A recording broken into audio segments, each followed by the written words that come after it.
My name is Sarah, a 35-year-old stay-at-home mom. I married my high school sweetheart, Tom, and we moved for his job, now living in the next town over. I'm currently pregnant, just about ready to hit my 9th month, but circumstances have brought me back to my childhood home. The reason? My younger brother's wedding. He called to share the news that he was getting married. I knew he had been seeing someone for a while, but it seems they've decided to tie the knot. As his only sister, I'd love to be there for my little brother's wedding, but with my due date right around the corner, it's unpredictable what could happen. After discussing it with my family, we decided it would be best if I sat this one out. Since today is the eve of the wedding and my brother is returning home, I brought over some gifts as a way to celebrate, which is why I returned home today. As I walked in, I found my brother lounging in the living room, sipping his coffee. Seeing me, his face lit up with a big smile. Wow, Sarah, it's been a while. Your belly's gotten so big. Looking at my pregnant belly, he seemed quite surprised. I know, right? I've gotten quite big. It's even a task to get out of bed now. My brother has always loved kids and works as a kindergarten teacher. He's very excited about my baby coming. Wow, this is really amazing. Hey, can I touch your belly? He asked for permission to touch my pregnant belly, to which I replied, sure, go ahead. I didn't mind him touching my belly, so I let him go ahead. However, little did I know at the time that this would trigger an unthinkable incident. As my brother gingerly laid his hand on my belly, the baby inside gave his hand a gentle kick from within. Wow, this is so moving. I can't wait to have a kid of my own someday. You have so much to look forward to, I replied just as we were having this friendly conversation. What on earth are you doing? Suddenly a young woman stormed into the living room, staring at me with a fierce expression. As I was trying to figure out how to explain, an immense force struck my cheek. I didn't realize I had been hit until a moment later. Unprepared for such an attack, I stumbled backwards and landed hard on my butt. If that wasn't enough, the next moment a loud pop was followed by water leaking from below. I realized that my water had broken due to the fall and my belly began to hurt from the shock. Ouch, it hurts, please help. Between being struck and my water breaking, I was in so much shock that I passed out then and there. When I woke up, I found myself lying in bed staring blankly at the ceiling. Where am I? Oh no, the baby. Is the baby okay? In an instant, I felt a wave of fear washing over me. My belly, which had been swollen until recently, now appeared smaller with an IV tube attached to my arm. Oh, are you awake? A sudden voice startled me. In the room were an elderly couple I didn't know and the woman who had pushed me earlier. The woman was looking over with a sullen face. Who are you? I managed to ask. The situation was already causing me to panic, and seeing strangers in the room made it even more confusing. Sorry for the confusion. We're the parents of Luna, your brother's bride-to-be. The parents of my brother's bride-to-be were grinning at me. That's not important right now. I need a doctor. As I reached to press the nurse call button, my hand was suddenly held back. What are you doing? Let go of me. This time, the bride's mother interfered. It's okay. We'll call for you. But before that, there's something we need to discuss. I couldn't understand why they wanted to talk before calling a doctor. I needed to know what was going on as soon as possible. I don't have time to talk with you. My baby is missing. Oh, that? The baby's in the incubator. You have nothing to worry about. Everything is under the doctor's control. Then they suggested a settlement. Their daughter was young. They said that I should forgive her this time because of her youth. Are you kidding me? I can't do that. The absurdity of it all led me to shout out. What are you talking about? You don't need to be so tough. You're just poor after all, aren't you? You want money from the settlement, right? Don't hold back.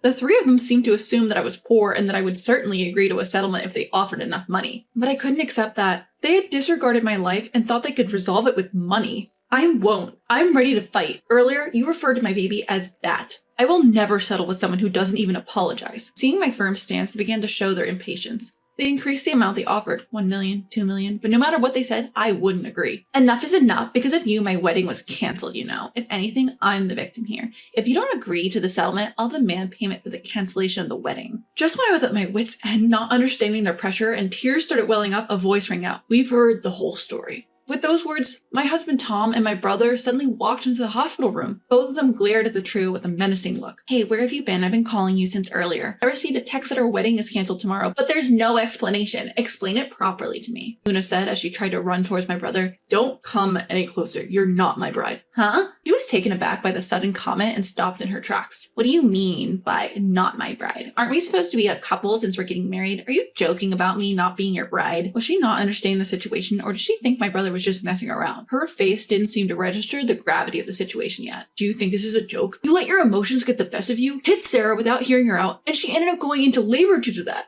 All you did was look down on her while she was in pain. Didn't even try to help, did you? That's right. She stood there with a faint smile looking down at me in pain, offering no help whatsoever until I passed out. I was just so shocked that I couldn't move. It's not like I didn't want to help. She insisted that she had intended to help but was too shocked to move. Really? But you seem to be quite relaxed looking at your smartphone and grinning. If you were really too shocked to move, you wouldn't be leisurely checking your phone, would you? She must not have thought that we saw that. I didn't miss the momentary twitch in her face. Well, I didn't mean any harm, but more importantly, our wedding was ruined, right? Don't you care about that? Don't you feel bad about the inconvenience caused to the people who came from afar? All because of that. Just like her mother, she referred to what happened to me and my baby as that. That word was more unforgivable than anything else. It wasn't just me who felt that way. Tom did too. I'm sorry, but on the way here, we filed a complaint. We can't let this go. Their smug faces from earlier dropped, gaping in surprise at Tom's words. Wait a minute, what do you mean you filed a complaint? She collapsed and went into labor on her own, right? If anything, our wedding got ruined. Shouldn't we be the ones demanding compensation? Hearing words like compensation and complaint, Luna became flustered, desperately wanting to marry my brother. Brian, don't you think that's a bit harsh? Our daughter didn't mean any harm. Please forgive her. Yeah, and isn't that woman also to blame? My daughter thought she was your mistress and got jealous. I think you bear some responsibility too. It seems Luna thought I was my brother's mistress, but he had shown her my photo in advance, so could there have been a misunderstanding? Even if there was, it's absolutely not acceptable to hit a pregnant woman. No matter what the reason is, hitting a pregnant woman is unforgivable. You haven't even apologized to Sarah once, have you?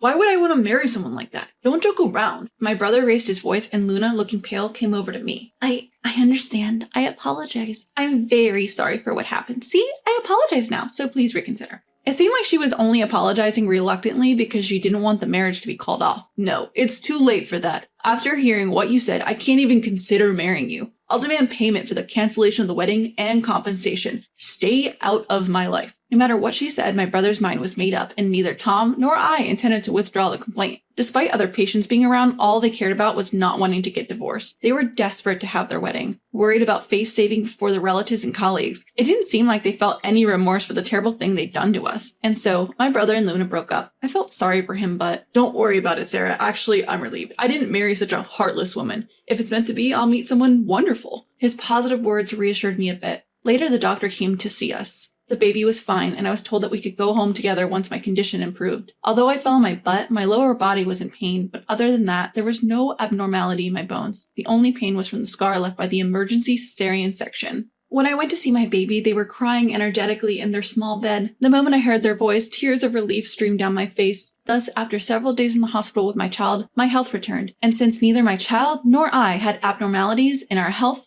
we finally reached the day of discharge. On the day of discharge, it seems that my husband Tom and my brother were coming to the hospital by car. I was waiting at the hospital entrance holding my child. It's all right, sweetie. Daddy will be here soon. You must be excited to go home. While I was soothing my child, that's when it happened. Ah! Suddenly, Luna raised her voice and swung a metal bat towards me and my child. What the hell? I managed to dodge her in a split second, but she was aiming to swing again. This was dangerous. I thought I had to run away, but my legs were trembling and I couldn't move from the spot. Then a security guard who happened to be nearby came over and protected us. Soon my husband and the others arrived and restrained her. Let go of me! What are you doing? She screamed and thrashed about being held down, causing a scene in front of everyone. I could feel the blood draining from my face at the sight. The child I was holding in my arm must have sensed something as well because they started crying as if they were on fire. Are you okay, Sarah? Tom came over to me and stroked my back, seeing my face pale. What's going on? Why is she here for starters? I didn't notify anyone about my discharge today. That's right, only a handful of people knew that I was being discharged today. So why does she know that I was being discharged today? Hey, no one told you about the discharge. How the hell did you know? He questioned Luna, who was being restrained. Then we heard unbelievable words from her mouth. Of course, I've been staking out here every day. Apparently, she had been coming to the hospital every day to meet me, waiting for me to leave. You've been here every day? What about your job? You didn't ditch just to be here, did you? If she had skipped work to be here, that would be a problem. Don't be ridiculous. Even I wouldn't do such a thing. I told my boss that I've been harassed by the groom's sister and my marriage has been ruined. I'm so shocked that I can't recover, so I'm taking a break. So it's not like I'm playing hooky being here today. She explained confidently, but I think it does qualify as playing hooky. And by the groom's sister, she means me. How was I supposed to harass my brother's bride? I didn't even have time to harass her when I first met her that day. I felt frustrated not knowing what she was talking about. Stop lying for once. My sister didn't harass you. That was our first encounter. You need to understand the gravity of what you've done. It seems that she still didn't understand the severity of her actions. When my brother asked why she did this, she apparently still had feelings for him and wanted him to reconsider by threatening me and mediating their relationship. But if she does something like this, it would only further distance my brother. On top of that, he wouldn't want to have anything to do with her for the rest of his life. Doesn't she realize that she's doing the complete opposite? Hey, let's start over again. If we talk, we can understand each other. We don't need to cancel our marriage for such a person. You said you love children, right? I'm young, so I can give birth to as many as you want. Let's build a happy family together. Feeling a chill down my spine, I looked at her face, beaming with a smile. Huh? What are you talking about? Are you okay? There is no way I could live with someone whose screws have come loose. The place you're going to is a jail cell. Immediately after, we could hear the sounds of sirens and several police cars parked nearby. The police officers came over to us immediately, and Luna was taken away. She was shouting at us, "Let go! I was deceived by them. The bad one is that woman. Arrest that woman!" until she got into the police car, but many people witnessed her swinging the bat at me. After all, this is the entrance of a general hospital, with many patients, their families, and hospital staff coming and going. Our witnesses explained to the police that Luna had swung the bat at me, so her claims were disregarded, and she was taken straight to the police station. As a precaution, I had myself and my child examined. Thankfully, due to my quick reflexes, neither of us were injured. I was relieved to have been able to protect my child. Subsequently, Luna was arrested on charges of attempted assault against us. Someone who had witnessed the scene that day ended up uploading the incident on social media. Although the video was immediately removed by the platform's administration, it had been viewed and shared by a significant number of people, making it impossible to completely erase. As a result of the incident and its spread, Luna lost her job and her parents were forced into a situation where they had to move. Then,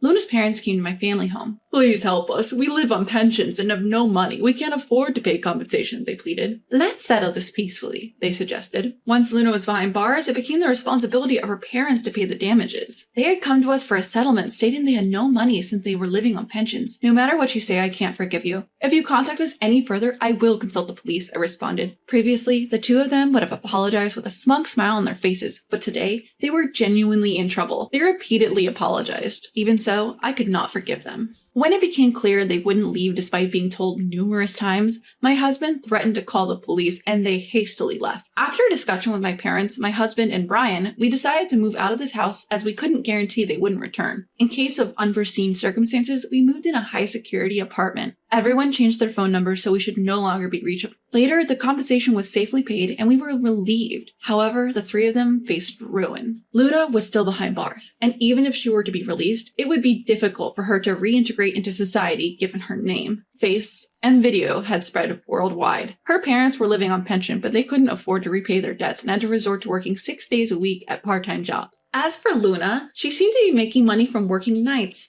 But the patrons who knew about her past turned her into a joke. So she's been hopping from one place to another. They were out of money and barely scraping by, with daily fights over finances becoming a constant occurrence.